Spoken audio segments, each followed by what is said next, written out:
大家好，欢迎来到农村美食课堂。本期视频主要讲解五香卤鸡系列中的糖色的炒制方法。糖色在卤水中的重要性是不能忽略的。卤制的肉类好不好看，全靠糖色调节。请跟着我的视频一起来学习吧。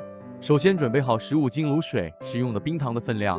15斤卤水用250克冰糖，锅里倒入少许大豆油，然后倒入准备好的冰糖粒，先开中火进行炒制。在炒制的过程中，要不停地翻动冰糖，使冰糖均匀受热，快速融化。当冰糖受热慢慢融化时，要不断地翻动，把大块的冰糖捣碎。炒制到差不多全部融化时，改小火，继续顺时针进行炒制。现在冰糖基本已经全部融化，继续用小火顺时针进行翻动炒制。切记不能用大火，大火容易把糖色炒焦炒黑变苦。炒制到这个时候，糖色慢慢变成枣红色。继续不断的顺时针进行翻动，这个时候可以看到有气泡开始冒起。当出现气泡冒起的时候，我们可以把煤气关掉，让糖色在锅的高温余热下继续炒制。气泡从细泡慢慢变大，犹如鱼眼，糖色气泡慢慢铺满整个锅底，由小变大，直至变成鱼眼那么大，开始冒烟。这个时候，我们用勺子进行顺时针翻动几下。翻动使气泡变少，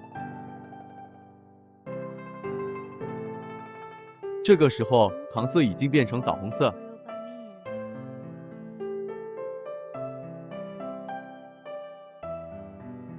然后准备好100克的清水，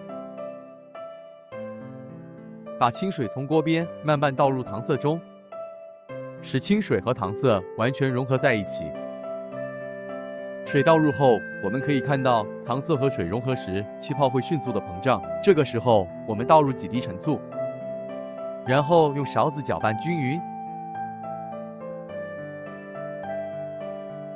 放入陈醋的目的是使糖色更加好，不会变苦，可以去除其中的杂味。放入陈醋后，开小火继续炒制2分钟左右即可。炒制完成后，直接用盆装起来备用。这个时候，我们的糖色就已经做好了。